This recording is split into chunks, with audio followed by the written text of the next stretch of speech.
Movie की शुरुआत में हम एक फार्मर को देखते हैं जो अपने खेत में पुतला लगा रहा था फसलों को पक्षियों से बचाने के लिए। मगर हम देखते हैं वो कोई पुतला नहीं बल्कि एक जिंदा लड़की होती है जिसे कपड़ों में बांधकर लगाया था। फिर वहाँ बहुत सारे पक्षी आते हैं और उसकी आंखें निकाल खाते हैं। आगे हम चार दोस्तों को देखते हैं जिनका नाम डिवॉन, एली, ऐश, फार्मेसी होता है। वो लोग घूमने जा रहे थे।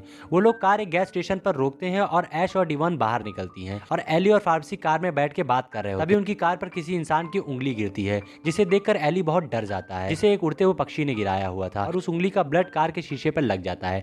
एली बाहर निकलकर ऐश और डिवॉन का ध्यान भटकाता है ताकि वो कटी उंगली देखकर डरे नहीं और इधर फार्मेसी ब्लड को साफ कर देता है। फिर वो बताता है यहाँ से कुछ ही दूर पर एक लेक है, हम वहाँ जाकर एंजॉय कर सकते हैं। वो लोग कार वहीं खड़ी करके वहाँ से पैदल ही लेक की तरफ जाने लगते हैं।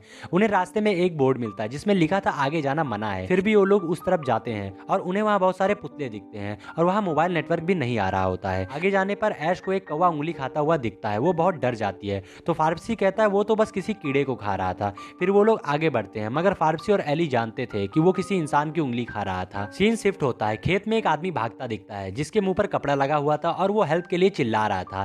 तभी पीछे से एक फार्मर आता है और उस आदमी को कुल्हाड़ी से मार देता है। इधर फार्मेसी और एली ऊंचाई पर चढ़कर लेक ढूंढ रहे होते हैं।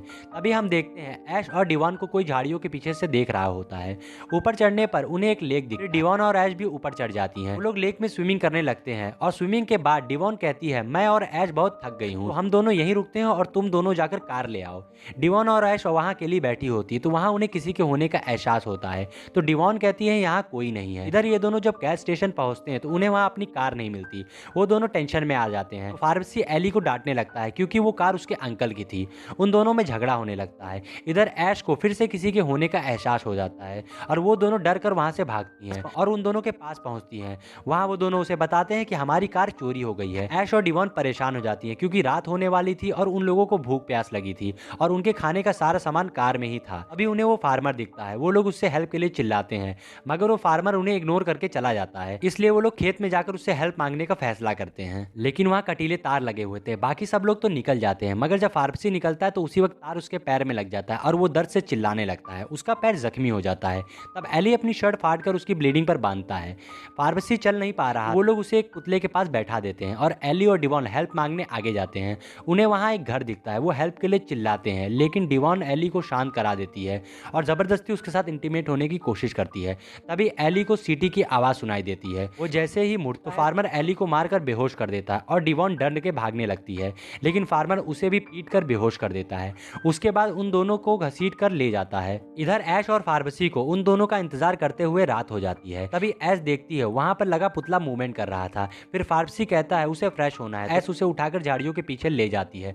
उधर वो फार्मर डिवॉन को एक घर में ले जाता है जहां उसने और भी लोगों को पकड़ के रखा था। वो डिवॉन को बांधता है। तभी उसे होश आ जाता है और वो चिल्लाने लगती है तो वो फार्मर डिवॉन के मुंह को धागे से बांध देता है। दूसरी तरफ ऐश उस पुतले को देख रही होती है। पुतले के मुंह से कीड़े निकल रहे होते हैं तो वो डर जाती है। वहाँ फार्मर एली को भी घर में ले आता है। डिवॉन उसे होश में लाने के लिए जोर जोर से चिल्लाने लगती है तो फार्मर डिवॉन को इंजेक्शन लगाकर बेहोश कर देता है। फिर वो एक मास्क डिवॉन को पहना देता है। इधर ऐश फार्मेसी को आवाज लगा रही होती है। फार्मेसी जवाब नहीं दे रहा होता है। ऐश डर जाती है। तभी कोई पीछे से आता है और उसे पकड़ लेता है। वो आदमी उससे कहता है कि तुमने यहाँ आकर बहुत बड़ी गलती की है। फिर वो उसे अपने साथ चलने को कहता है। वो दोनों एक घर के अंदर जाते हैं।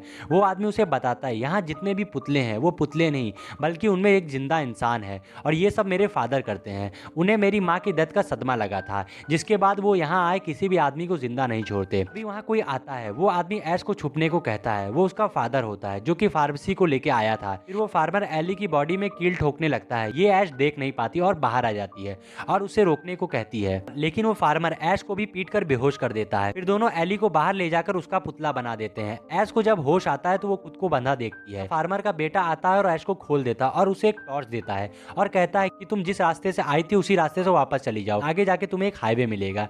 लेकिन तभी वहाँ फार्मर आ जाता है। उसका बेटा उस पर चाकू तान देता है और ऐश को वहाँ से भगा देता है और अपने फादर से माफी मांगता है लेकिन फादर अपने ही बेटे को मार देता है। और इधर ऐश को बाहर निकलने का कोई रास्ता नहीं मिल रहा हो। वो एक पितले को एली समझकर उसके पास जाती है मगर वो वही फार्मर होता है।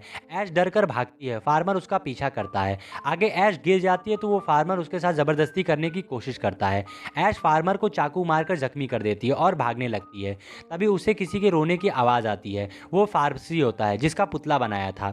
ऐश उसे आज़ाद करने की कोशिश करती है मगर वो उसकी कील नहीं निकाल पाती। तभी वो किलर फार्मर वहाँ आ जाता है और ऐश पर हमला कर देता है, मगर ऐश किसी तरह उससे बचकर भागने लगती है और खेत से बाहर निकलते हुए वो नीचे गिर जाती है और काफ़ी चोटिल हो जाती है, जिसकी वजह से वो उठ भी नहीं पाती है। अभी उसे कार में बैठा एक कपल दिखाई देता है, मगर वो कपल इतनी हाई वॉल्यूम पर म्यूजिक चलाकर इंटीमेट हो रहा था कि उसे ऐश की आवाज़ नहीं सुनाई देती और वो फार्मर उसे घसीट कर वापस ले जाता है। एंड में हम उन सबका स्केयर क्रो देखते हैं और ये मूवी यहीं पर ख़त्म हो जाती है।